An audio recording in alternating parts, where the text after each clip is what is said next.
Hello guys, welcome. Tingnan natin kung kaninong energy to, no? So, be open-minded po, hindi po halos lahat makaresonate, kaya piliin nyo na lamang. And thank you nga po pala sa mga nag-subscribe, lalo-lalo na sa mga bumabalik. Marami pong salamat. Give me the message. Kaninong energy to? Pwedeng sa'yo, pwedeng sa tao mo, no? So, piliin nyo na lamang. Thank you nga po pala sa mga nag-subscribe. Lalo-lalo sa mga bumabalik. Marami pong salamat. Wait lang, kunin ko lang to kasi nahulog. Ayan. Meron ditong Knight of Wands. Give me the message. Ano yung current energy ng person mo? Meron ditong Ten of Wands. Give me the message. Ano yung current energy ng person mo? Ten of Swords. Oh, may Ten of Swords. Give me the message. Six of Swords. Okay. Pwedeng energy mo to. Pwede rin sa tao mo. Kaya piliin nyo na lamang, no? Malakas ditong air sign. Gemini, Aquarius, and Libra.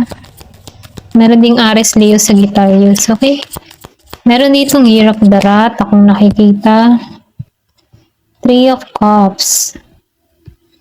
So, nakikitaan ko dito. Meron ditong pinagdamutan. Meron ditong taong pinagdadamutan ng oras, panahon. Okay? Or pwede rin sabihin, ikaw, pinagdadamutan mo tong tao mo, okay? Kasi mas humahanap ka ng maganda at maluwan na daan, okay? Yung hindi mahirap sakayan, ganun. Or yung bang humahanap ka dito ng mga mas magaan ang pakiramdam, ganun. Kasi nafe-feel ko dito, yung iba sa inyo nakalampas na okay? Nakalampas na sa kalbaryo niya, okay? Kung meron ka ditong naranasan na sobrang hirap na sitwasyon, lalo-lalo na sa kapareha mo, so nalampasan mo to. Ito lang nafe-feel ko, no? Kaya ngayon, ikaw, handa ka ngayon umiba ng direksyon na kung saan gusto mo ay yung magaan, merong peace of mind, ayaw mo ng gulo, okay? Kasi nalampasan mo natanggalan mo to. So, marami ding panahon na bago ka magising dito, no? Ito lang nafe-feel ko. Kumbaga, matagal ding panahon bago ka matuto or bago ka nagkaroon ng aral dito sa tao na to, no? Kumbaga, natutunan mo kung paano mahalin yung sarili mo, natutunan mong pangalagaan yung sarili mo, okay? Then, nakita ko rin dito, no? Marami kang kinaharap na responsibilidad. Pwedeng doon ka na lang nakapokus sa importanteng mga bagay, okay? Importanteng mga tao. Doon ka lang nakatuon ng pansin, okay? So, nakikita ko rin dito na nakapokus ka dito sa gusto mong mangyari or maganap. So, minumungkahi dito, no? Nasundin mo yung iyong instinct. Ayan, pasensya na kung magalaw ha. Nadanggil ko yung lamesa. Ayan. So, nakikita ko rin dito, ano na nagiging ka ng matalino sa pagpapasya mo, hindi ka na basta-basta padalos-dalos, yung iba, hindi halos lahat. So, nakikita ko dito na meron ka ng inalisan or kinatmod na to, okay? May pagkat ka na dito. Kumbaga, nagkakaroon ka na ng kaliwanagan sa mga nangyayari. Kumbaga, tinatanggalan mo na to. Wheel of Fortune. So, nakikita ko rin dito na nakaranas ka na hindi ka naging mapalad sa relasyon, okay? Kaya ikaw ngayon, nagiging ka ng maingat, okay? Kumbaga, yung healing sa'yo, mahaba ding oras, ano? So, nakikita ko dito na nahirapan ka or pwede rin meron ka ditong tao na hindi nagiging mapalad, okay? Yung iba sa inyo, no, hindi halos lahat. Lalo-lalo na sa financial. Yung iba naman sa inyo, meron kang tao dito na merong karamdaman, okay? Or hirap ng kalooban, ganun. Kumbaga mabigat, hindi nagiging magaan yung takbo ng pamumuhay, yung swerte, okay? Mailap sa kanya dito yung swerte. Ito na yung nakikita ko, merong Virgo, Capricorn, Taurus. So, nakikita ko rin dito, meron ditong hindi nagiging mapalad sa sitwasyon. Okay? So, nakikita ko rin dito, no, na ikaw yung tipo ng tao na open, okay? Open ka sa lahat, or sabihin natin na once na may nakakausap ka, kinukwento mo yung buhay-buhay mo, ganyan. So, lumabas ang Queen of Swords. So, nakikita ko dito na hindi ka nirespeto ng tao mo. Okay, meron ditong hindi nirespeto. Kumbaga, masyado kang hinusgahan dito. Or pwede rin sabihin, meron kang hinuhusgahan dito. Okay? Ito lang yung nakikita ko. So, the moon reverse. Yung iba naman sa inyo, meron dito ang Year of the Rabbit. Kumbaga, nakikita ko dito na nawala yung iyong pakiramdam, ano. Kumbaga, naging malinaw sa iyong lahat, okay? Before, naguguluhan ka sa connection na to, or naguguluhan ka sa sitwasyon mo, no? Ito lang nafe-feel ko, marami kang mga tanong, hindi ka masaya, kung nasan ka, parang may kulang sa buhay mo, ganun ba? Pero ganun pa man, nakikita ko dito na naalisan mo to, okay? Naalisan mo to ng buong tapang, natanggalan mo to, nagkaroon ka dito ng talino na ikat ito, okay? Kumbaga marami kang natutunan sa experience na to kung bakit nagiging kang matalino dito, okay? Yung iba sa inyo, meron ka ditong tao na, alam mo yung tipo na mahalaga sa kanya ang sex, okay? Hindi halos lahat ha. Ito lang nafe-feel ko, kumbaga itong tao na to ay masyado siyang mapusok. Ayan. Pwedeng meron ditong betrayal na nangyari kasi pwedeng hindi mo to yung man tipo na hindi mo to sinusunod, okay? Kumbaga, pinahihindian mo tong tao na to kaya may paghahanap or hindi makontento. Ito lang yung nakikita ko, no? Or pwede rin malayo kayo sa bawat isa kaya may paghahanap na ginawa ito. Ito lang yung nakikita ko. Give me the message. So, hindi nga lumago. Ito lang nakita ko, hindi naging matagumpay yung connection nyo. Ang daming naging problema. Okay, meron din ditong Year of the Horse. So, sinasabihan ka dito, no, sundin mo yung intuition mo kasi malakas yung kutob mo eh. Kaya, lamang ka sa iba kasi kaya mong iwasan or kaya mong malaman ano, kung nagiging totoo or kung sino yung nagsisinungaling sa'yo. So, nafe-feel ko, merong pagsisinungaling na ginawa dito yung tao mo or pwede rin sabihin ikaw to, no? So, piliin nyo na lamang ano, vice versa. Kasi nakikita ko dito, meron ditong tao na nagsinungaling, okay? Pero hindi lumago. Hindi lumago yung connection dito. Okay, naputol. Hindi hindi gumanda. Okay, hindi naging maganda yung resulta. So, meron din ditong nahihirapan. Yung iba sa inyo, merong sakit, okay? Ito lang yung nakikita ko ha. Hindi halos lahat dun sa part na may sakit.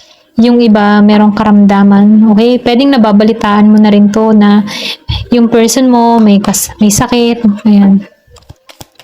Give me the message. Ano pa yung mensahe?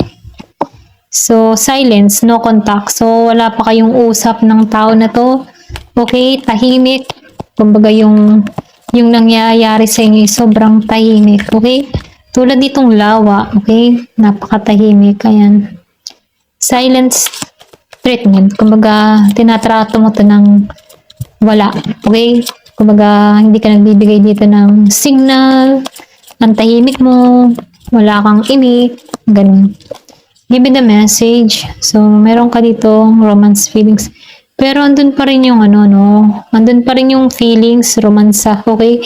Na nararamdaman ng tao na to.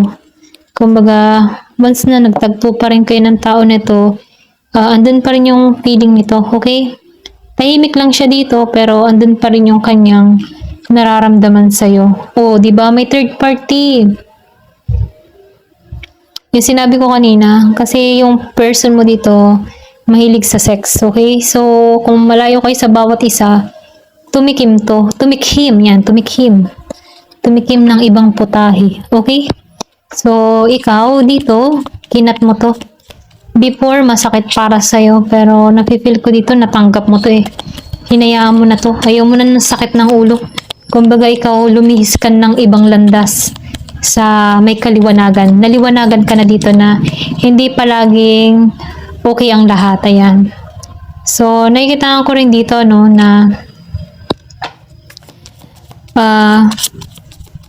kahit baga lumayo ka dito, hindi nawawala pa rin yung feelings nito. Okay? Iba ka. Ganun. Andun pa rin yung passion ng tao na to. So, meron ditong family. So, asawa mo to or ka-live-in partner mo, meron kayong anak nito. Nagsasama kayo ng ayos. Pero dahil may third party, meron ditong nasira yung connection. Pero ganun pa man, nakifeel ko dito na magbabalik to. Ayan. So, meron ditong call, hearing from them.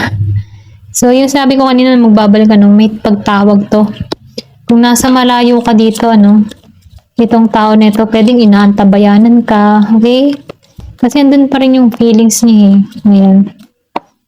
So, meron dito, ex-lover. Okay, ex-lover mo to, old spark.